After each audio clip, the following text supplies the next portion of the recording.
नमस्कार, मैं डॉक्टर रजनीश कुमार आप सभी का एक बार फिर से हार्दिक स्वागत करता हूं। आज के वीडियो लेक्चर में हम चर्चा करेंगे एमपीपीएससी असिस्टेंट प्रोफेसर एग्जाम के प्रश्न पत्र के ऊपर, जो कि 9 जून 2024 को हुआ था। उसके पूरे प्रश्न पत्र पर हम बात करेंगे, जिसमें कि 150 क्वेश्चन रहेंगे। और मैं उम्मीद करूंगा कि जो भी विद्यार्थी इस एग्जाम में बैठे थे या फिर शामिल हुए थे, वो अपने उत्तरों को मिलाएंगे। जो विद्यार्थी इस एग्जाम में नहीं बैठे थे, वो आगे की परीक्षा को ध्यान में रखते हुए इस पूरे पेपर को अच्छे से देखेंगे और अपना स्व मूल्यांकन करेंगे कि उनको कितना प्रश्न इसमें आ रहा था और कितना प्रश्न नया था। सही आंसर पीले रंग से यहाँ पर हमने दिया हुआ है।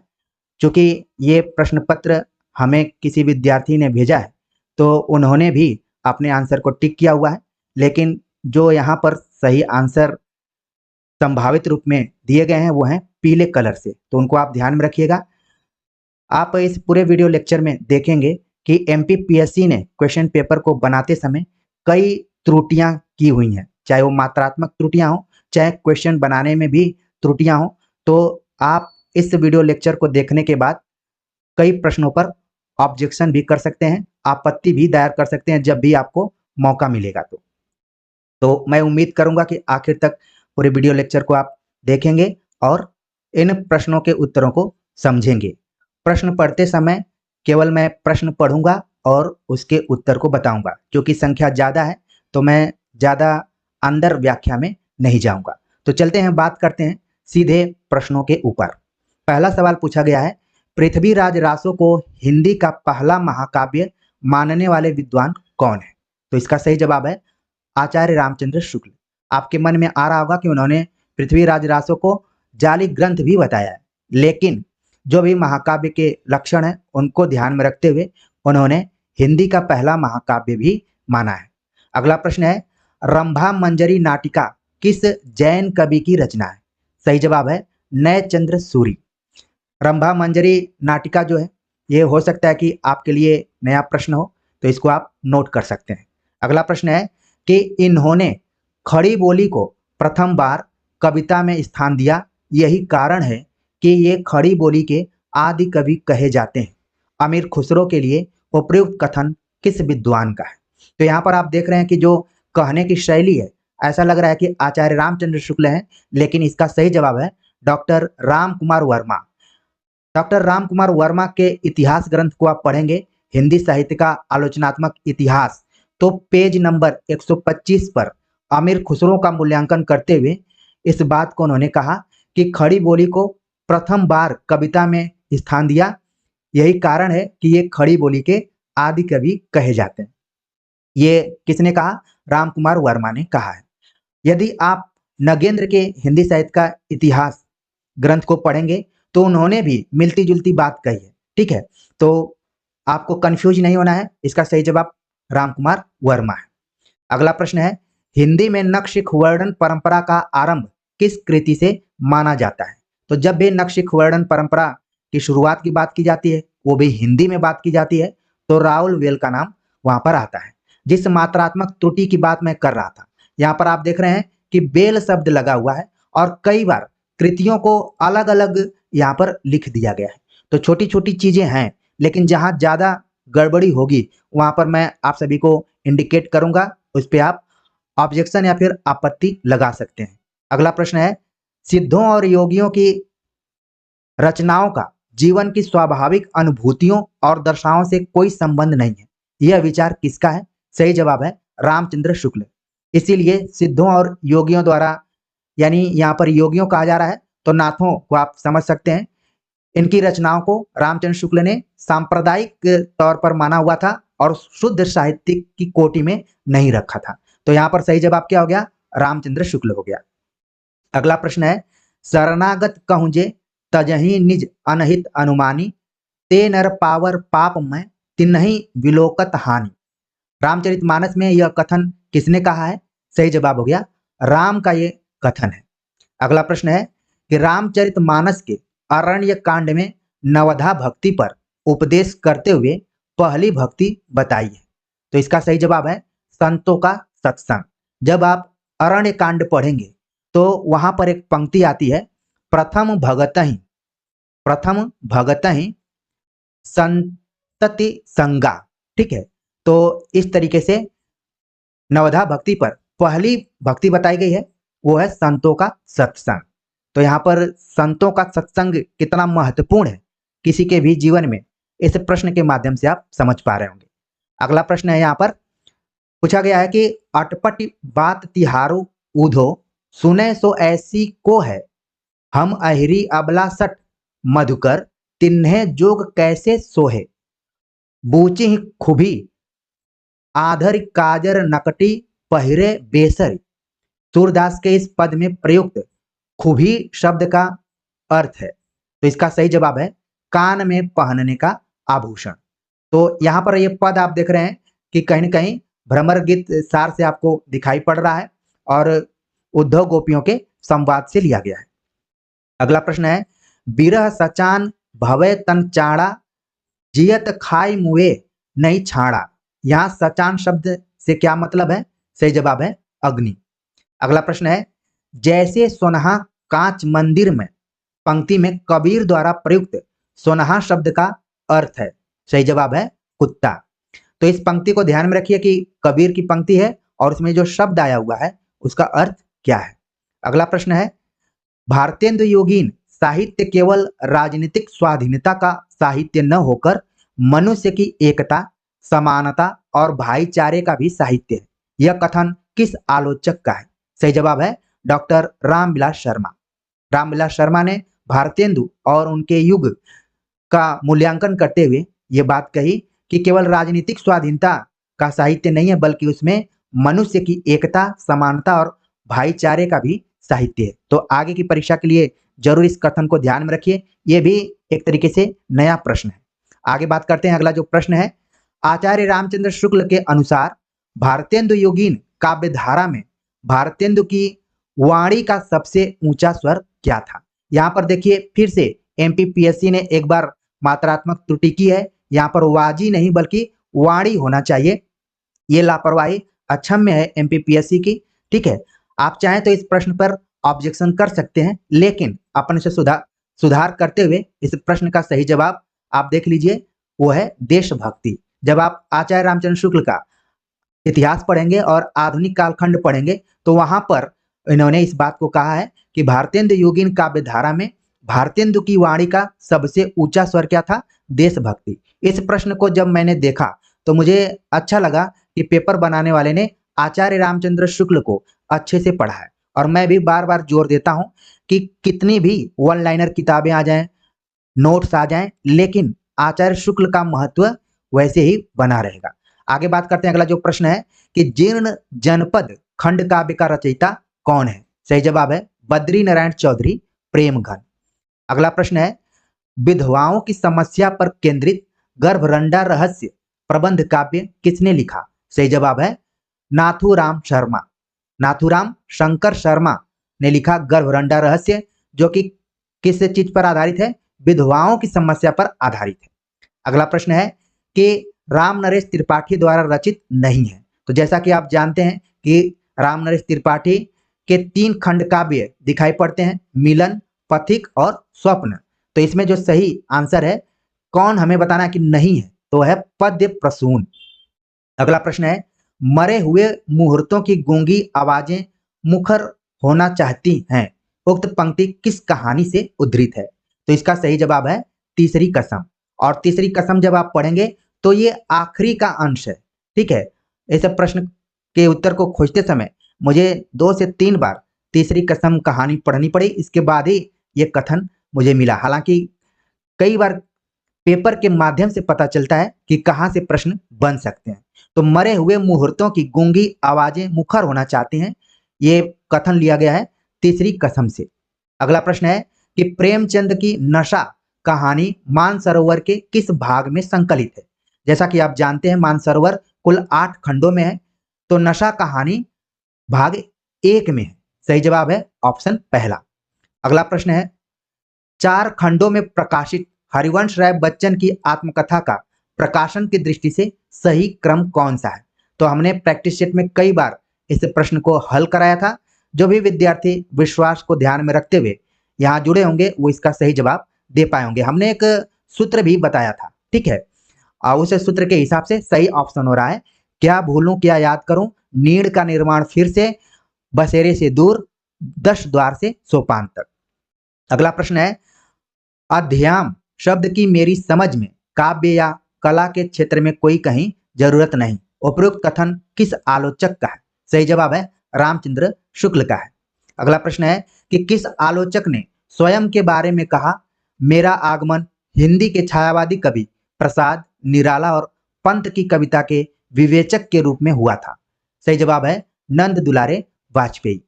अगला प्रश्न है कि महाकवि निराला की कविताओं में बादल किसका प्रतीक बनकर आया है? सही जवाब है ध्वंस सृजन और क्रांति का। अगला प्रश्न है कि किस रीति में सुकुमारता और मधुरता का अभाव रहता है? सही जवाब है गौड़िया रीति में सुकुमारता और मधुरता का अभाव रहता है। सही जवाब है इसमें ऑप्शन सी। अगला प्रश्न है किस आचार्य ने समाधि यानी एकाग्रता और अभ्यास से उत्पन्न शक्ति को काव्य हेतु माना है? सही जवाब है राजशेखर। यहाँ पर ध्यान रखिए, आप सभी विद्यार्थियों के लिए काफी महत्वपूर्ण क्वेश्चन है, आपके व्यवहारिक जीवन से संबंधित है कि समाधि यानी एकाग्रता और अभ्यास यानी प्रैक्टिस से ही प्रतिभा उत्पन्न होती है। कई विद्यार्थी होंगे जो जन्मजात प्रतिभाशाली होंगे, लेकिन अगर आप अपने जीवन में एकाग्रता और अभ्यास दोनों को बराबर कंटिन्यू निरंतरता के साथ बनाए रखते हैं तो निश्चित तौर पर आपके अंदर एक शक्ति आएगी जिसको हम मनोबल के रूप में जानते हैं। ये तो आप लोगों की बात हो गई, लेकिन इस प्रश्न का जो सही जवाब है वो है राजशेखर। अगला प्रश्न है कि काव्यम सददृष्टादृष्टार्थम प्रीति कीर्ति हेतुत्वात् काव्य प्रयोजन के संदर्भ में किसका कथन है? तो सही जवाब है वामन का है। और ये क्या है? काव्य प्रयोजन है, इसको आप ध्यान में रखिए। अगला जो प्रश्न है पूछा गया है कि यो रहीम जस होत है उपकारी के संग, बाटन वारे को लगे ज्यों में हदी को रंग। प्रस्तुत उदाहरण किस अलंकार का है? सही जवाब है दृष्टांत। अगला प्रश्न है कि मध्य प्रदेश साहित्य अकादमी की स्थापना कब हुई? सही जवाब है 1954 में। भवानी प्रसाद मिश्र किस पत्रिका के संपादक रहे हैं? सही जवाब है कल्पना पत्रिका। अगला प्रश्न है कि जीवन पर अब दिन रात कड़ा पहरा है, शासन है या तम का प्रभाव गहरा है। यह पंक्तियां किस कविता से उद्धृत हैं? सही जवाब है कैदी और कोकिल। अगला प्रश्न है माखनलाल चतुर्वेदी ने इनमें से कौन सी पत्रिका का संपादन कार्य नहीं किया? सही जवाब है प्रतीक। जैसा कि आप जानते हैं माखनलाल चतुर्वेदी ने प्रभा, प्रताप और कर्मवीर नामक पत्र पत्रिकाओं का समय समय पर संपादन करते रहे। इसमें से जो ऑप्शन में दिया गया था प्रतीक, उसका संपादन उन्होंने नहीं किया, बल्कि आपने अज्ञेय का नाम सुना होगा, उन्होंने इसका किया था। अगला प्रश्न है भवानी प्रसाद मिश्र किस सप्तक के कवि हैं? सही जवाब है दूसरा सप्तक के कवि हैं भवानी प्रसाद मिश्र। प्रिय विद्यार्थियों, आप देख रहे हैं कि कुछ सवाल बहुत ही इजी टाइप के हैं, यानी कि वन लाइनर में है, और कुछ सवाल थोड़े से टेक्निकल तौर पर अच्छे पूछे गए हैं। तो मैं ये कहूँगा कि इसके पहले जो असिस्टेंट प्रोफेसर का एग्जाम हुआ था वो पेपर काफ़ी इजी था, लेकिन इस बार का पेपर मीडियम है। न इसको मैं आसान कर सकता हूँ न कठिन कर सकता हूँ। चलते हैं आगे बात करते हैं। अगला जो प्रश्न है बुंदेली की स्वतंत्र काव्य परंपरा की बृहत्तरई किसे कहते हैं? तो बुंदेली की जब भी बात की जाती है तो उसकी जो काव्य परंपरा है उसमें 3 लोगों का नाम एक साथ आता है, ख्याली राम, ईश्वरी और गंगाधर व्यास। इनको बृहत्त्रयी के रूप में जाना जाता है। जैसे आप छायावाद में कई त्रयों को देखे होंगे, लघुत्रयी, बृहत्त्रयी, इस तरीके से हिंदी साहित्य में लोगों का एक तरीके से कैटेगराइजेशन किया गया है। अगला प्रश्न है भगवती प्रसाद शुक्ल ने बघेली जनपद का प्रतिनिधि कवि किसे कहा है? सही जवाब है बैजनाथ पांडे बैजू को। अगला प्रश्न है ऊपर में हम देखते हैं कि रमा जह रकरा बाधा, इस बघेली लोक कहावत में रकरा का अर्थ है। तो जो भी विद्यार्थी बघेल खंड से जुड़े होंगे उनके लिए तो इसका तुरंत जवाब आ जाएगा। हालांकि वर्तमान समय में लोग अपने मातृभाषाओं से दूर होते जा रहे हैं। अगर मैं भोजपुरी की बात करूं तो ढेर सारे हमारे विद्यार्थी हैं या फिर परिचित हैं जो कि भोजपुरी की छोटी छोटी लोक कहावतों से बहुत दूर हो चुके हैं। तो ऐसा नहीं कहा जा सकता है कि बघेली के विद्यार्थी 100% सही कर पाएंगे। तो देखिए, रकरा शब्द का जो अर्थ दिया गया है, गाय का छोटा बच्चा और भैंस का छोटा बच्चा। इस तरीके से इस प्रश्न का आंसर क्या हो रहा है, ए और बी दोनों हो रहा है। अगर आप में से कोई विद्यार्थी गाय का छोटा बच्चा लगा दिया है और कोई भैंस का छोटा बच्चा लगा दिया है, तो दोनों को इसका नंबर मिलना चाहिए। इस क्वेश्चन को आप नोट कर सकते हैं।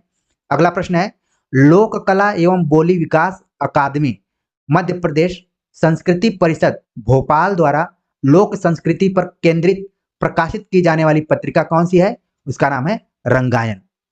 अगला प्रश्न है कि लोक एवं जनजातीय कलाओं को समर्पित आदिवर्त जनजाति एवं लोक कला का राज्य संग्रहालय कहाँ स्थित है? सही जवाब है खजुराहो में। आगे बात करते हैं। अगला जो प्रश्न है कि निम्नलिखित में से निवड़ी बोली में किसकी प्रधानता है? सही जवाब है बुंदेली। अगला प्रश्न है कि खड़ी बोली में लिखित रचना प्रेम सागर के लेखक हैं, तो इसका सही जवाब है लल्लूलाल। जो कि चिरपरिचित प्रश्न है, हर बार एग्जाम में कहीं न कहीं घूम फिर कर आ जाता है। अगला प्रश्न है कि निम्नलिखित में से नारी चेतना विषयक भारत की पहली पत्रिका होने का श्रेय किस पत्रिका को है? तो सही जवाब है बाला बोधनी, जो कि भारतेंदु हरिश्चंद्र द्वारा संपादित की गई, और मैंने ईस्वी लिख दिया है, आपके दिमाग में भी आना चाहिए। अगला प्रश्न है कि निम्न में से हिंदी और उर्दू के संघर्ष में शुद्ध भारतीय संस्कारवती हिंदी को ही हिंदी का वास्तविक रूप किसने माना? सही जवाब है राजा लक्ष्मण सिंह। जैसा कि आप जानते हैं कि हिंदी उर्दू विवाद में राजा लक्ष्मण सिंह ने संस्कृत निष्ठ हिंदी की बात की थी, उसमें संस्कृत के शब्दों को डालने का प्रयास उन्होंने किया था। तो यहाँ पर देख रहे हैं कि जिस शुद्धता की बात की जा रही है, संस्कारवती हिंदी यानी कि संस्कृत निष्ठ हिंदी की बात की जा रही है। सही जवाब है ऑप्शन बी। आगे बात करते हैं। अगला जो प्रश्न है कि निम्न में से हिंदी साहित्य सम्मेलन के प्रथम अधिवेशन के अध्यक्ष कौन थे? सही जवाब है मदन मोहन मालवीय।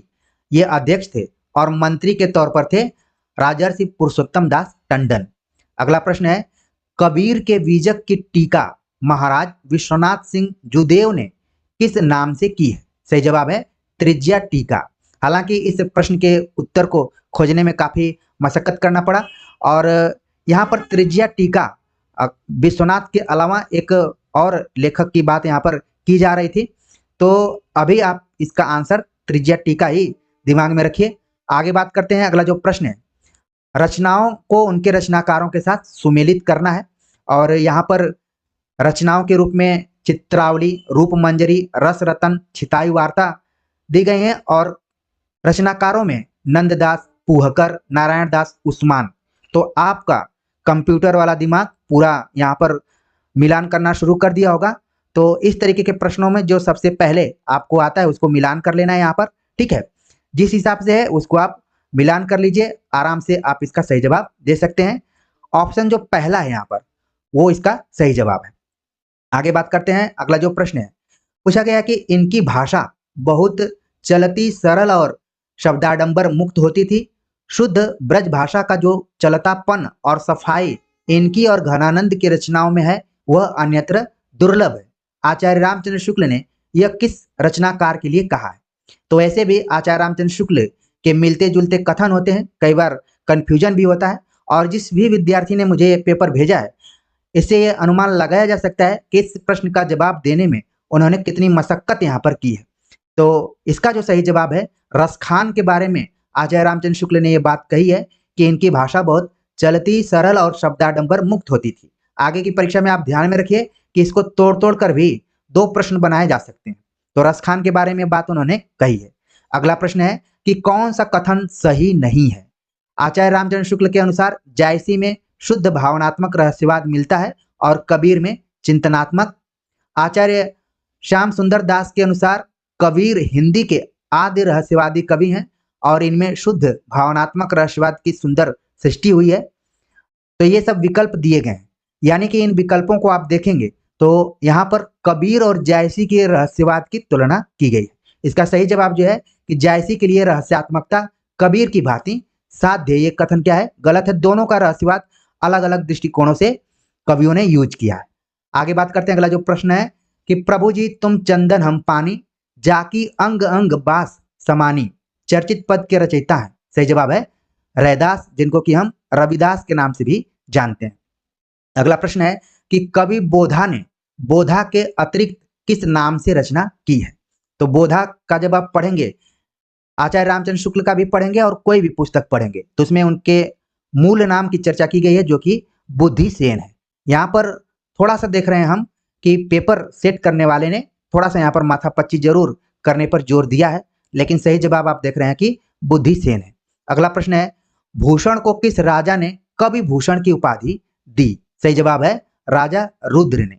अगला प्रश्न है झलके अति सुंदर आनंद गौर छके दृगराजत कानन छुए किसकी पंक्ति है? सही जवाब है घनानंद की है। अगला प्रश्न है महामीचु दासी सदा पाई धोवे प्रतिहार वय कै कृपा सूर जोवै रामचंद्रिका में उक्त कथन कौन किससे कहता है? सही जवाब है रावण अंगद को कहता है, यानी जो कथन है वो रावण का है, लेकिन किससे कहता है? रावण अंगद संवाद पर आधारित ये प्रश्न है। अगला प्रश्न है उड़ी जाओ कित हूं तऊ गुड़ी उड़ाई हाथ उक्त पंक्ति में गुड़ी शब्द का क्या अभिप्राय है? सही जवाब है गुड़ी का मतलब है पतंग। अगला प्रश्न है कहानी नई कहानी पुस्तक में नामवर सिंह ने नई कहानी की पहली कृति किसे माना है? सही जवाब है परिंदे को। अगला प्रश्न है कि किसके बचपन का नाम आनंदी लाल था? सही जवाब है जैनेन्द्र। अगला प्रश्न है कि चंद्रगुप्त नाटक में अरुण यह मधुमेह देश हमारा जहां पहुंच अनजान क्षतिज को मिलता एक सहारा गीत किस पात्र के द्वारा गाया गया है? सही जवाब है कार्नेलिया। और मुझे याद आ रहा है कि जब मैं चंद्रगुप्त नाटक पर दृश्य और गीत योजना पर वीडियो बनाया हुआ था, तो हमने बताया था कि उन गीतों को ध्यान में रखिए और कार्नेलिया वाले गीत पे हमने जोर दिया था, क्योंकि लगता है कि कोई भारतीय इस गीत को गा रहा होगा, लेकिन एक विदेशी महिला द्वारा इस गीत को गाया जाता है। वो किस अंक में है? दूसरे अंक में। आगे बात करते हैं। अगला जो प्रश्न है यहाँ पर पूछा गया कि कौन सा नाटक कालिदास कृत कुमार संभव पर आधारित है? सही जवाब है आठवां सर्ग। हालांकि विकल्प में अंधायुग, लहरों के राजहंस, शकुंतला की अंगूठी दी गई थी। सही जवाब है आठवां सर्ग जो है कुमार संभव पर आधारित है। अगला प्रश्न है कि निम्नलिखित में से यात्रा वृत्तांत की दृष्टि से कौन सा युग्म सुमेलित नहीं है? तो यात्रा वृत्तांत दिए गए हैं, अलग अलग यहाँ पर लेखक हैं। सही जवाब है रामवृक्ष बेनीपुरी की सागर की लहरों पर यात्रा वृत्तांत नहीं है, बल्कि ये भगवत शरण उपाध्याय का यात्रा वृत्तांत है। इसको आप नोट कर सकते हैं। ठीक है, आगे बात करते हैं। अगला जो प्रश्न है दुख दग्ध जगत और आनंदपूर्ण स्वर्ग दोनों के एकीकरण का यत्न ही साहित्य है, यह कथन किस कृति का है? सही जवाब है अकेला मेला। और अकेला मेला किसकी रचना है? मान लीजिए अभी तो कृति से पूछ लिया गया, आगे अगर उस लेखक के कथन से पूछा जाएगा तो उसके लिए भी आप अलर्ट रहिए। अगला प्रश्न है बालकृष्ण शर्मा नवीन का पहला कविता संग्रह कौन सा है? सही जवाब है कुमकुम, जो कि 1939 में प्रकाशित हुआ। अगला प्रश्न है कि अतिथि तुम कब जाओगे किसकी प्रसिद्ध व्यंग्य कृति है? सही जवाब है शरद जोशी। अगला प्रश्न है मिला तेज से तेज किसकी जीवनी है? सही जवाब है सुभद्रा कुमारी चौहान। अब किसने लिखा है इसको भी आप अपने दिमाग में जरूर लाइए। अगला प्रश्न है यहाँ पर पूछा गया कि कौन सा युग्म असत्य है? और जब इस प्रश्न को मैंने देखा तो मुझे वो MPPSC के वीडियोज लेक्चर याद आ गए, जो कि आपकी तैयारी के समय हमने बनाया था। हालांकि हमने आखिरी दौर तक आपकी तैयारी नहीं कराई, लेकिन कुछ ऐसी वीडियोज जरूर हमने दी थी जो कि देखे होंगे तो आप इस प्रश्न को जरूर कर पाएंगे। यहाँ पर असत्य युग्म हमें बताना है, तो मुक्तिबोध सृजन पीठ ग्वालियर में नहीं है बल्कि सागर में है। और जैसा कि आप जानते हैं कि सागर मध्य प्रदेश का एक जिला है और वहां पर एक केंद्रीय विश्वविद्यालय भी है। आगे बात करते हैं। अगला जो प्रश्न है लोकगीत को आर्येतर सभ्यता की वेद श्रुति किसने माना है? सही जवाब है हजारी प्रसाद द्विवेदी ने। आगे बात करते हैं। अगला प्रश्न है कि लोक साहित्य में पवाड़ा शब्द निम्न में से किस विधा के लिए प्रयुक्त होता है? सही जवाब है लोक गाथा के लिए, जिसमें कि वीरता प्रधान विषयों को रखा जाता है। अगला प्रश्न है बुंदेली साहित्य में नवरता निम्न में से किस प्रकार का लोकगीत है? सही जवाब है त्योहार यानी नवरात्रि इत्यादि पर इसको गाया जाता है, त्योहार गीत है। अगला प्रश्न है कि लोक नाट्य को सुमेलित करना है। नटकौरी, खमरास, मौनिया, माच करके लोक नाट्य दिए गए हैं, उनको क्षेत्र से सुमेलित करना है। तो ये एक तरीके से एमपी स्पेशल यहाँ पर सवाल है। अगर इसमें से कोई एक लोक नाट्य आपको अगर आता रहा होगा तो जरूर आप कर देंगे। माच का संबंध किससे है? मालवा से है। तो आप देख रहे हैं कि डी का क्या हो गया? 3 हो गया। तो सही जवाब हो गया पहला ऑप्शन। आगे हम इसको मिलान कर लेते हैं कि कौन किससे जुड़ा हुआ है, ठीक है, ताकि कभी और परीक्षा में लोग बैठे तो इसको मिलान कर लें। ठीक, तो इस तरीके से सही जवाब क्या हो गया? ऑप्शन ए हो गया। आगे बात करते हैं। अगला जो प्रश्न है पूछा गया है कि ठोठियो या ठोठिया लोक नाट्य के संदर्भ में निम्नलिखित में से कौन सा कथन सत्य नहीं है? इसे नकटोरा के नाम से भी जाना जाता है। यह स्त्रियों के मनोरंजनार्थ स्त्रियों का लोक नाट्य है, बघेलखंड का लोक नाट्य है। इसका जो यहाँ पर है कि कथन सत्य नहीं है, सही जवाब है ऑप्शन डी। इसमें स्त्रियों द्वारा पुरुषों की मानसिकता पर व्यंग किया जाता है, ये क्या है? गलत है। मैंने इसको इसलिए पूरा पढ़ दिया क्योंकि यहाँ पर आप देख रहे हैं कि ठोठिया जो है उसको नकटोरा कहा जा रहा है और ये बघेलखंड का है। मान लीजिए आप इस प्रश्न को कर रहे थे तो मान लीजिए इसका उत्तर नहीं आ रहा है या फिर यहाँ पर मिलान नहीं कर पा रहे हैं तो भी यहाँ से इसका सही जवाब आप खोज सकते थे। दोनों प्रश्न एक दूसरे से जुड़े हुए हैं। आगे बात करते हैं। अगला जो प्रश्न है, लिपि नामक त्रैभाषिक कंप्यूटर का विकास किस संस्था ने किया है? सही जवाब है सीएम हैदराबाद में। अगला प्रश्न है कि मानक हिंदी के संदर्भ में निम्नलिखित में से कौन सा कथन असत्य है? संज्ञा, विशेषण और क्रिया में लिंग एवं वचन के अनुसार परिवर्तन न होना, ये कथन क्या है? असत्य है। बाकी सारे कथन सत्य हैं। अगला प्रश्न है कि जब कोई भी भाषा अपने सुव्यवस्थित व्याकरण के साथ शिक्षित वर्ग के दैनिक व्यवहार में प्रयुक्त होने लगती है तब वह किसका रूप ग्रहण कर लेती है? सही जवाब है परिनिष्ठित भाषा, जिसको कि हम मानक भाषा के रूप में भी जानते हैं। अगला प्रश्न है कि संपर्क भाषा के संबंध में कौन सा कथन सत्य है? सही जवाब है जो अन्य लोगों से संपर्क के काम में आए, जिसको कि हम अंग्रेजी में बोलते हैं लिंक लैंग्वेज। तो सही जवाब हो गया ऑप्शन ए। अगला प्रश्न है कि खड़ी बोली जिस प्रकार से दक्षिण में जाकर दक्कनी हिंदी के नाम से प्रसिद्ध हुई, उसी प्रकार गुजरात पहुंचने पर इसका क्या नाम हो गया? सही जवाब है कच्छी हिंदी। ठीक है, आगे बात करते हैं। अगला जो प्रश्न है पूछा गया कि निम्नलिखित में से कौन सा असत्य है? तो यहाँ पर चारों ऑप्शन को पढ़ना पड़ेगा तभी आप समझ पाएंगे, या फिर आप अपने मन में भी पढ़िए। संत लाल दास की समाधि नगला भरतपुर में है, जो कि गलत है, ये अलवर में है। ठीक, तो इस तरीके से इसका सही जवाब ऑप्शन ए है। बाकी को आप ध्यान में रखिए कि दादू पंथ सत्संग स्थल अलख दरीबा हरिनारायण शर्मा द्वारा संपादित सुंदर ग्रंथावली 4 भाग ज्ञानबोध मलुक दास की रचना है। आगे बात करते हैं। अगला जो प्रश्न है जो कि सुमेलित पर ही आधारित है।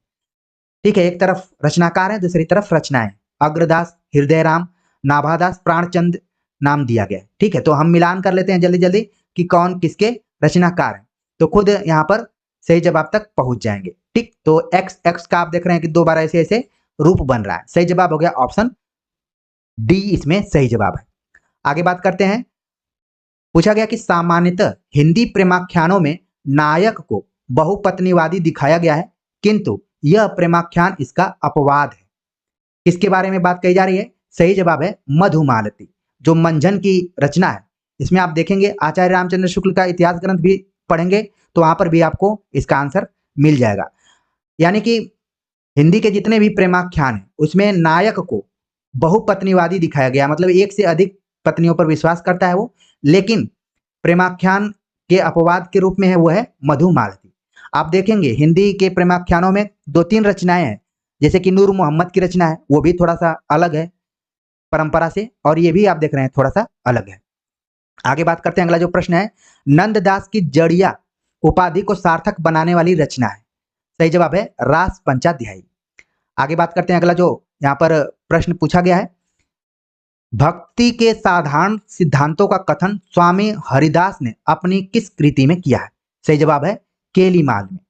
ठीक है, आगे बात करते हैं। अगला जो प्रश्न है कि निम्नलिखित में से वस्तुवादी सिद्धांत कौन सा है? तो ये प्रश्न आपके लिए नया हो सकता है या फिर थोड़ा सा यहाँ पर समझना जरूरी है। आप देखेंगे कि भारतीय काव्य शास्त्र में जो भी 6 संप्रदाय हैं, कुछ संप्रदाय उसमें वस्तुवादी हैं, कुछ हैं रूपवादी। ठीक। तो इसमें वस्तुवादी संप्रदाय जो है वो औचित्य सिद्धांत है, ठीक है। और रूपवादी सिद्धांतों में आप देखेंगे अलंकार, रीति, ध्वनि, रस को भी रख सकते हैं उसमें, ठीक। तो इकलौता जो है, आपको बस इतना ध्यान रखना है कि जो औचित्य सिद्धांत है वो वस्तुवादी सिद्धांत है और इसको छोड़कर जो पांचों हैं सब रूपवादी हैं। इस सूत्र को आप ध्यान में रखिए। अगला प्रश्न है कि शब्दार्थों सहितो वक्र कवि व्यापार शालिनी बंधे व्यवस्थितो काव्यम तद आह्लादकारिणी उक्त उद्भावना किस आचार्य की? सही जवाब है कुंतक। और जैसा कि आप लोग देखते हैं कि कम्युनिटी सेक्शन में मैं कुछ क्वेश्चंस को डालता रहता हूं। अभी इस क्वेश्चन पेपर के पहले 8 जून को ही हमने डाला हुआ था, तो जो विद्यार्थी यहाँ पर देखे होंगे वो तुरंत समझ गए होंगे कि ये कुंतक का है। और यहाँ पर देखिए ये विद्यार्थी यहाँ पर कंफ्यूज ये हो गए हैं कि शब्दार्थों सहित काव्यम के आधार पर इन्होंने भामा दे दिया, जबकि ये क्या है, गलत है। कुंतक इसका सही जवाब है। अगला प्रश्न है कि कतहु विटप भूधर उपारि परसेन बरखत कतहु बाज से बाज मर्द गजराज करखत में कौन सा काव्य गुण है? सही जवाब है ओज। आगे बात करते हैं। अगला जो प्रश्न है यहाँ पर पूछा गया कि लोनजाइनस के ग्रंथ का नाम बताइए। सही जवाब है पेरिहुप्सुस। अगला प्रश्न है महाकाव्य के संबंध में असत्य कथन छांटिए। तो यहाँ पर महाकाव्य के लक्षणों को दिया गया है, उसमें से हमें बताना है कि कौन सा असत्य है। तो सही जवाब है उक्ति वैचित्य इसका प्राण तत्व होता है जो कि असत्य है। बाकी आप ध्यान में रखिए कि महाकाव्य के लक्षण को आचार्य विश्वनाथ ने जो दिया हुआ है उसको आप एग्जाम के एक दिन पहले रिवाइज करके जरूर जाइए।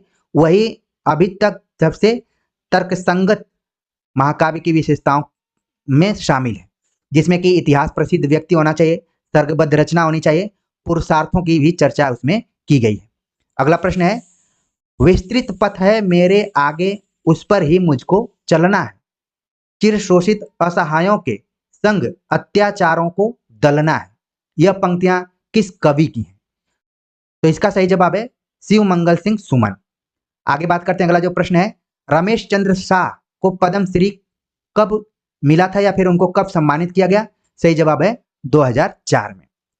और जिस मैं अकेला मेला की बात कर रहा था ये रमेश चंद्र शाह ही हैं, तो कृति पर आधारित वहां पर सवाल पूछा गया था, लेकिन आप कथन भी ध्यान में रखिए कि दुख दग्ध और जो भी था आगे उसको ध्यान में रखिए। अगला प्रश्न है कि तुलसी अकादमी के द्वारा किस प्रकार के विशेष कार्य किए जाते हैं? सही जवाब है पांडुलिपियों का संरक्षण। अगला प्रश्न है जिसपे कि आप ऑब्जेक्शन कर सकते हैं और ये बहुत बड़ी त्रुटि है जो कि अक्षम्य है। यहाँ पर कहा गया कि श्री कृष्ण साल ने, बल्कि यहाँ पर क्या होना चाहिए था, सरल होना चाहिए था। श्री कृष्ण सरल ने कितने महाकाव्य लिखे हैं? सही जवाब है 15। ब्रह्म राक्षस किस प्रकार की रचना है? इसको भी एक में होना चाहिए था। यहाँ पर देखिए किस तरीके से मिस्टेक की गई है। ब्रह्म राक्षस लंबी कविता है। अगला प्रश्न है मालवा की लोक कथाएं पुस्तक के लेखक कौन है? सही जवाब है डॉक्टर श्याम परमार। आगे बात करते हैं। अगला जो प्रश्न है कि कौन सी बुंदेली साहित्य की कहावत है? तो 4 ऑप्शन यहाँ पर दिए गए हैं। हमने कहावतों को खोजा लेकिन बहुत समझ में नहीं आया। इस प्रश्न का जवाब मैं आप लोगों के ऊपर छोड़ देता हूं ताकि थोड़ा संवाद बना रहे। अगला प्रश्न है कि रामाजी रैंगिया ने रेल जाती री किस कवि की रचना है? सही जवाब है आनंद राव दुबे। अगला प्रश्न है कि बुंदेलखंड का रेकड़ी वाद्य यंत्र किस प्रकार का वाद्य यंत्र है? सही जवाब है सुशिर वाद्य यंत्र है जो कि हवाओं से चलता है। आगे बात करते हैं। अगला जो प्रश्न है कि चिंतामणि उपाध्याय ने श्रृंगार और अंगार का बेजोड़ कवि किसे कहा? सही जवाब है बाल कवि वैरागी। आगे बात करते हैं। अगला जो प्रश्न है दोहा अपभ्रंश का लाडला छंद है, यह किस विद्वान का कथन है? सही जवाब है हजारी प्रसाद द्विवेदी। तो आगे के लिए भी इस कोटेशन को जरूर ध्यान में रखिए। आगे बात करते हैं कि रणमल छंद नामक काव्य के रचनाकार का नाम बताइए। सही जवाब है श्रीधर। श्रीधर पाठक नहीं, सिर्फ श्रीधर है। आगे बात करते हैं। अगला जो प्रश्न है यहाँ पर जो कि मिश्र बंधुओं से पूछा गया है। मिश्र बंधु विनोद के अनुसार प्रारंभिक काल की समय सीमा कहां से कहां तक है? तो ऑप्शन दिए गए हैं लेकिन उसमें जो सही जवाब है वो है ऑप्शन दूसरा, लेकिन ये भी पूर्ण रूप से नहीं है। इस पे भी आप ऑब्जेक्शन कर सकते हैं, आप साक्ष्यों के साथ जा सकते हैं। जब आप मिश्र बंधु विनोद पढ़ेंगे तो पेज नंबर मैंने सब कुछ नोट किया हुआ है, पेज नंबर आप देखेंगे 128 पर, ठीक है। तो वहां पर बताया गया कि विक्रम संवत 700 से लेकर 1343 ईस्वी के विक्रम संवत के बीच में प्रारंभिक काल की समय सीमा है। तो जब आप इसमें से 57 घटाएंगे तो आता है 643 से लेकर 1286, लेकिन कोई ऐसा ऑप्शन नहीं है जो कि इसमें सही हो, ठीक है। तो आप चाहें तो इस पे ऑब्जेक्शन लगा सकते हैं क्योंकि आपके करियर की बात है, लेकिन अगर मोटे तौर पर आप जाना चाहेंगे तो सही जवाब क्या हो जाएगा, ऑप्शन बी हो गया। अगला प्रश्न है, बालचंद विद्यावट भाषा दुह नहीं लग गई दुज्जन हासा, पंक्तियां किस ग्रंथ से उद्धृत हैं? सही जवाब है कीर्तिलता, जो कि विद्यापति की रचना है। आगे बात करते हैं, अगला जो प्रश्न है पूछा गया कि स्वयंभू ने पद्धड़िया बंध का प्रवर्तक किसे कहा है? सही जवाब है चतुर्मुख। आगे बात करते हैं, पूछा गया कि निम्न में से रिसालो लोकप्रिय काव्य किसका है? सही जवाब है शाह लतीफ। आगे बात करते हैं कि भाषा के क्षेत्र में ट वर्ग का विकास किसके प्रभाव की देन है? सही जवाब है आस्ट्रिक। आगे बात करते हैं कि आकार बहुला बोली नहीं है, सही जवाब है कन्नौजी, जो कि क्या है, ओकार बहुला है। आगे बात करते हैं, अगला प्रश्न जो यहाँ पर पूछा गया कि बुंदेली उपभाषा के अंतर्गत किस बोली का समावेश नहीं है? सही जवाब है मेवाती।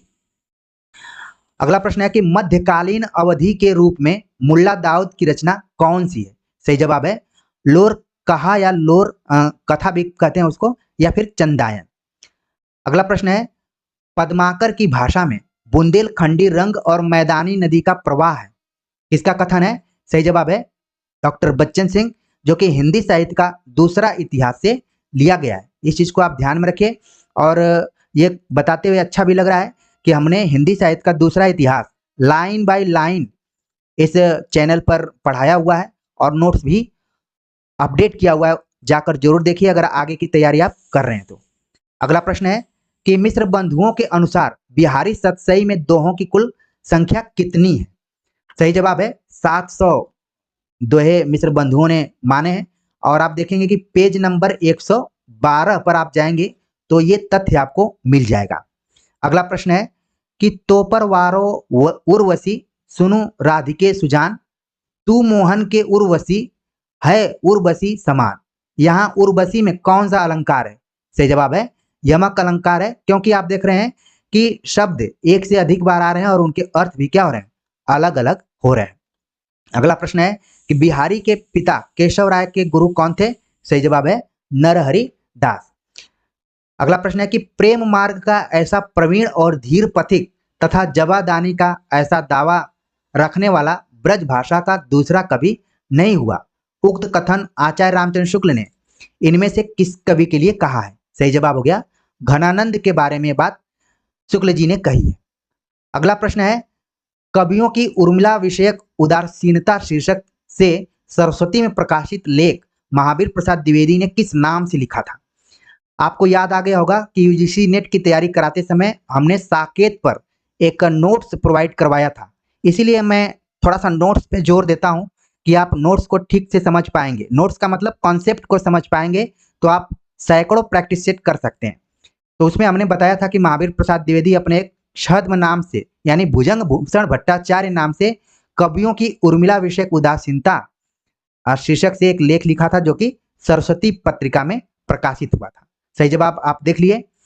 अगला प्रश्न है कि श्रद्धा और ईड़ा औरतानी औरतों का प्रतिनिधित्व नहीं करती, श्रद्धा औरतानी औरत के कुछ समीप है, ईड़ा तो बिल्कुल नहीं।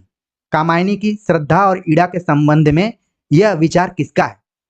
तो सही जवाब है रामधारी सिंह दिनकर। आप देखेंगे रामधारी सिंह दिनकर की एक पुस्तक है जिसका नाम है पंत प्रसाद और मैथिली शरण गुप्त। उसी पुस्तक में इस बात को उन्होंने प्रसाद वाले चैप्टर में कहा है। आप ध्यान में रखिए, यह नया प्रश्न हो सकता है आपके लिए। अगला प्रश्न है, निराला हिंदी साहित्य में नए मानववाद के प्रतिष्ठापक हैं, यह कथन किसका है?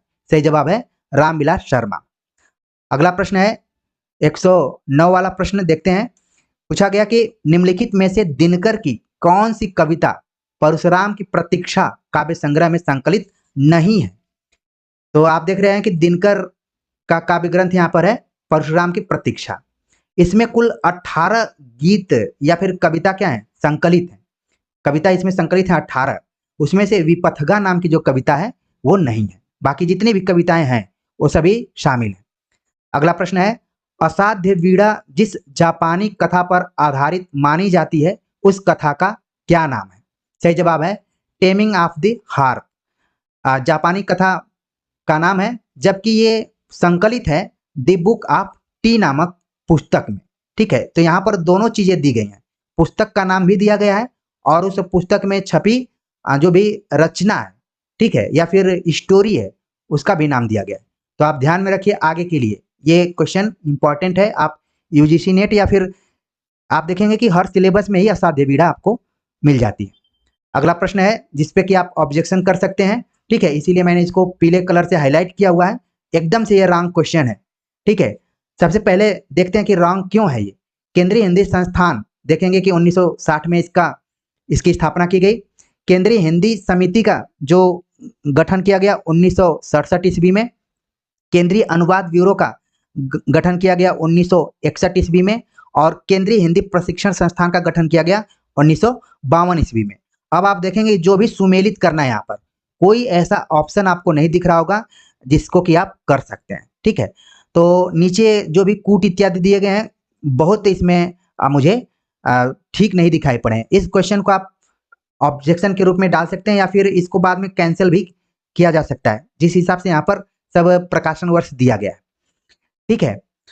आगे बात करते हैं। अगला जो प्रश्न है, हिंदी कंप्यूटिंग के संदर्भ में मंगल क्या है? Unicode converter, Unicode font, Hindi अनुवाद टूल या फिर उपयुक्त सभी। तो यहाँ पर मंगल क्या है? फॉन्ट के रूप में। सही जवाब हो गया ऑप्शन बी। अगला प्रश्न है कि वैज्ञानिक तथा तकनीकी शब्दावली आयोग की स्थापना कब हुई? सही जवाब है 1961 ईस्वी में। अगला प्रश्न है, वेबसाइट www.hindisamay.com किस संस्था से संबंधित है? सही जवाब है महात्मा गांधी अंतर्राष्ट्रीय हिंदी विश्वविद्यालय वर्धा।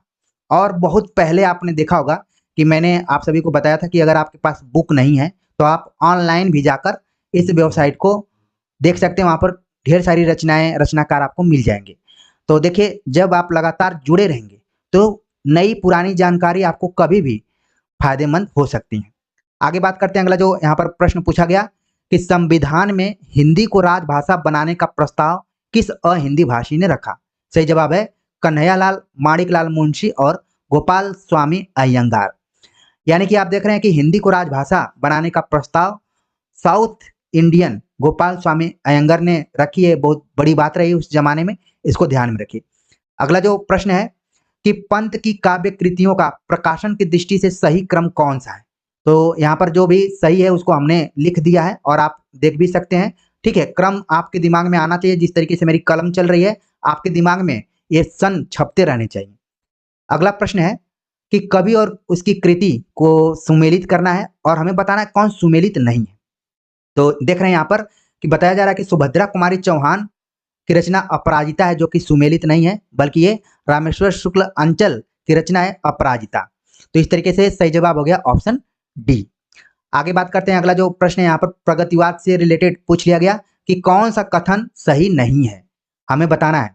तो आप जानते हैं कि प्रगतिवाद का संबंध मार्क्सवादी चिंतकों से है। प्रगतिवादी साहित्य का बड़ा हिस्सा प्रचार बनकर रह गया, ये आरोप लगाया गया था। प्रगतिवाद ने सौंदर्य को नए दृष्टिकोण से देखा, ये भी सही है। तो आप यहाँ पर देख रहे हैं कि नीचे के तीनों ऑप्शन यहाँ पर सही हैं।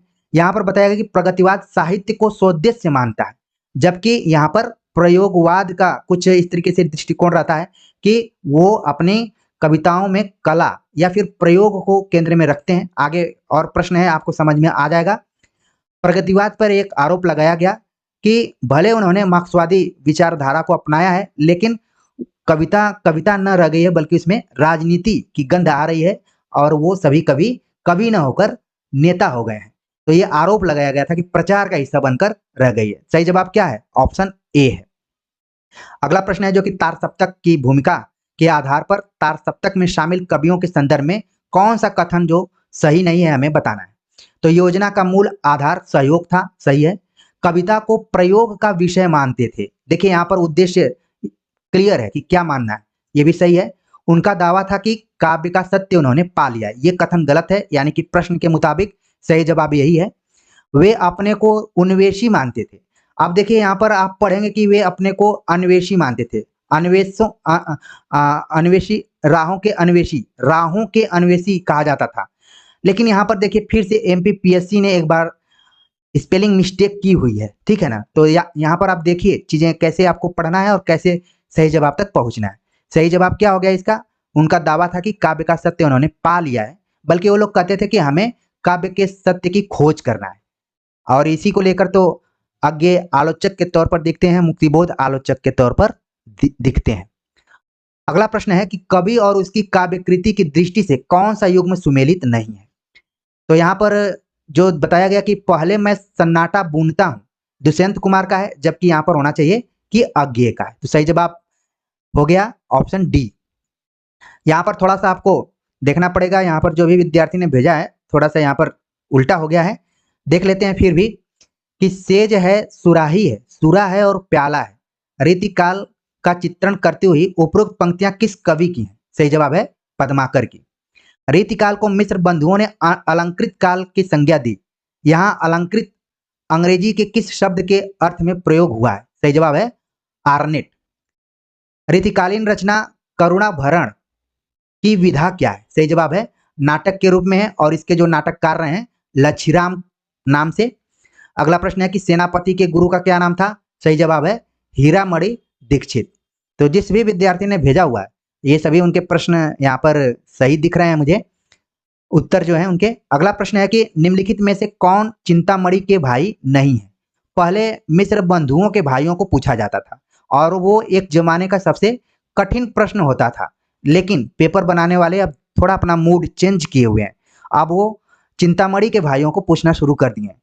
तो यहाँ पर कृपा शंकर जो है वो चिंतामणि के भाइयों में नहीं है, भूषण जी हैं, मतिराम है और जटाशंकर है। ये बहुत बड़ी बात है कि एक ही परिवार के चार भाई जो हैं वो साहित्यकार बन गए। आज अगर 4 साहित्यकार हो जाएंगे तो बड़ी चिंता की बात हो जाएगी। हालांकि कई बार हमने देखा है कि एक परिवार से कई साहित्यकार निकले हुए हैं और एक दूसरे को पुरस्कृत भी किए हैं, अलग अलग आप देखेंगे एकेडमियों में अध्यक्ष बन के।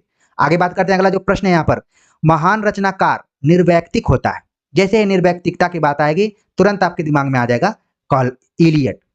अगला प्रश्न है कि अरस्तु की काव्यशास्त्र संबंधी कृति कौन सी है? तो पेरिपोएटिक्स उनकी रचना है। अगला प्रश्न है कि विशिष्ट पद रचना रीति सूत्र किस आचार्य का है? सही जवाब है वामन। ठीक, आगे बात करते हैं कि औचित्य को काव्यात्मभूत काव्य सिद्धांत के रूप में प्रतिष्ठित करने वाले आचार्य हैं क्षेमेंद्र। भरत मुनि के अनुसार विभत्स रस का स्थायी भाव है जुगुप्सा।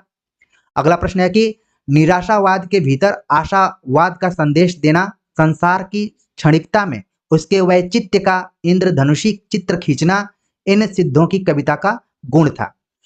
तो इस कथन को हमने खोजा, लेकिन ये कथन मुझे अभी कहीं मिला नहीं, लेकिन सभी मैंने इतिहासकारों को पढ़ा, जो हमारे पास जो किताबें हैं, अभी इसका मैं मान रहा हूँ 80% जो आंसर है ये हजारी प्रसाद द्विवेदी है। ठीक है, आगे बात करते हैं। अगला जो प्रश्न है पूछा गया है 31 का हो गया। आगे बात करते हैं 32 पे कि ललित विग्रह राज नामक नाटक के रचनाकार कौन है? सही जवाब है सोमदेव। अगला प्रश्न है कि भक्ति काल को हिंदी साहित्य का स्वर्ण युग मानने वाले प्रथम विद्वान कौन से थे? तो ग्रियर्सन का नाम आता है तुरंत। अगला प्रश्न यहाँ पर आप देख रहे हैं, इसको इसीलिए मैंने हाईलाइट किया हुआ है पीले कलर से, यानी कि कुछ इसमें ऑब्जेक्शन की बात है। कहा गया कि स्वयंभू का रामायण हिंदी का सबसे पुराना और सबसे उत्तम काव्य है, यह कथन किस आलोचक का है? तो सही मायने में यह कथन आप देखेंगे कि राहुल साकृत्यायन का है, जिनका कि नाम यहाँ पर दिया ही नहीं गया है। तो इस तरीके से इस प्रश्न पर आप ऑब्जेक्शन लगा सकते हैं, आपत्ति दायर कर सकते हैं। ठीक है, राम कुमार वर्मा के इतिहास को हमने देखा कि क्या ये कथन उनमें मिल रहा है। तो उन्होंने भले स्वयंभू को हिंदी का सबसे बड़ा कवि माना है, लेकिन इस तरीके से नहीं ये पंक्ति वहां पर दिखाई पड़ रही है। राहुल साकृत्यायन की पंक्तियां हैं, इसलिए इस क्वेश्चन को आप ऑब्जेक्शन की कैटेगरी में रख सकते हैं। आगे बात करते हैं, अगला जो प्रश्न पूछा गया कि मुनि जिन विजय ने हिंदी जैन रास परंपरा का आदि ग्रंथ किसे माना है? सही जवाब है भरतेश्वर बाहु बलिरास। संविधान के किस अनुच्छेद में उच्चतम न्यायालय और उच्च न्यायालयों की भाषा का वर्णन किया गया है? सही जवाब है 348वें अनुच्छेद में ये बात कही गई है। अगला प्रश्न है कि मैं हिंदी के प्रचार, राष्ट्रभाषा के प्रचार को राष्ट्रीयता का मुख्य अंग मानता हूं। यह कथन किसका है? सही जवाब है पुरुषोत्तम दास टंडन, जिनको कि हम हिंदी का प्रहरी भी मानते हैं। और पहले जमाने में कुछ व्यक्ति थे जो कि हिंदी को लेकर काफी भावुक किस्म के हुआ करते थे, आज नौकरी तक सीमित हैं। आगे बात करते हैं। अगला जो प्रश्न है कि राजभाषा अधिनियम 1976 के अनुसार ख वर्ग में आने वाला राज्य है? सही जवाब है पंजाब। आप जैसा जानते हैं कि राजभाषा अधिनियम के तहत क, ख और ग 3 तरीके की कैटेगरी बनाई गई है। ख जो है वो अहिंदी क्षेत्र के जितने भी लोग हैं उनको शामिल किया गया है। अगला प्रश्न है कि कौन सा प्रसर्ग मानक हिंदी को पुरानी हिंदी और उर्दू से पृथक करता है? तो इसका सही जवाब हो गया ऑप्शन डी, उपयुक्त सभी, यानी ने में के जितना भी दिया गया है। अगला प्रश्न है कि एक लिपि विस्तार परिषद की स्थापना कब हुई? सही जवाब है 1905 में हुई, और इसको जो करने वाले थे उनका नाम है शारदा चरण मित्र। इसको आप आगे की परीक्षा के लिए जरूर नोट कर लीजिए ताकि आपको आए तो वहां पर बढ़त बना लें। अगला प्रश्न जो है मैंने इसको खोजा लेकिन अभी तक मुझे इसका आंसर मिला नहीं। आप चाहें तो इसको कमेंट कर सकते हैं, या फिर जो भी विद्यार्थी यहाँ दिया हुआ है वो भी सही हो सकता है। मैंने सोचा कि मैं क्या कंफर्म नहीं हूं तो गलत जानकारी देना सही नहीं है। किसकी प्रेरणा से स्वामी दयानंद ने हिंदी में व्याख्यान देना शुरू किया? ढेर सारे प्रश्न थे, खोजते खोजते मैं परेशान हो गया, तो इसलिए इस प्रश्न को हमने छोड़ दिया आप लोगों के ऊपर संवाद के तहत। अगला प्रश्न है जो कि एकदम से ऑब्जेक्शन के कैटेगरी में है, हिंदी के प्रचार हेतु नागरिक प्रचारणी सभा काशी की स्थापना कब हुई?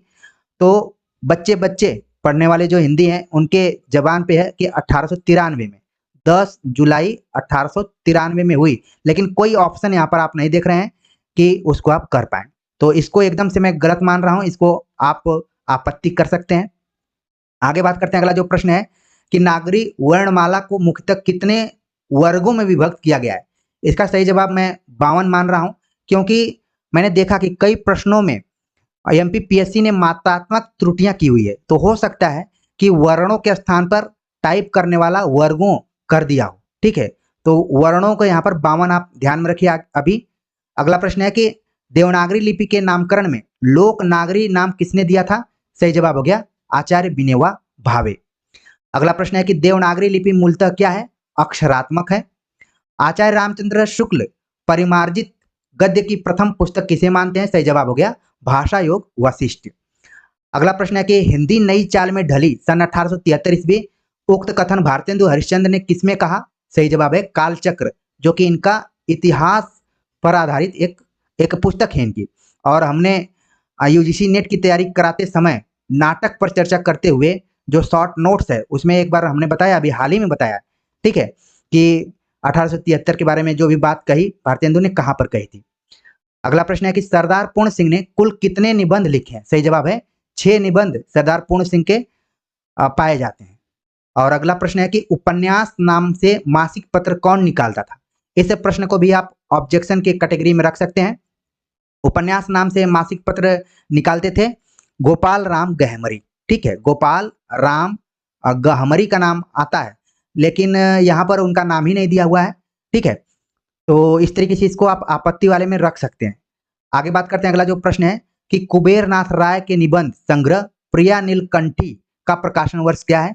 सही जवाब है 1968। तो इस तरीके से हमने एमपीपीएससी असिस्टेंट प्रोफेसर के पूरे क्वेश्चन पेपर पर बातचीत कर ली। उम्मीद है कि जो भी विद्यार्थी इस परीक्षा में बैठे थे वो अपने उत्तरों को मिला लिए होंगे और एक अनुमान लगा लिए होंगे कितने प्रश्न इसमें सही हो रहे हैं। हो सकता है कि कुछ प्रश्न इसमें आपके लिए नए हो, कुछ पुराने हो। जो विद्यार्थी घर पर बैठे थे, एग्जाम में नहीं गए थे, उनके लिए ये काफ़ी महत्वपूर्ण पेपर रहा होगा, क्योंकि मेरा मानना है कि परीक्षा गुरु होती है और वो कुछ न कुछ सीख देकर चली जाती है। तो आप सभी के कमेंट्स का मुझे इंतजार रहेगा। मिलते हैं एक नए टॉपिक के साथ, तब तक के लिए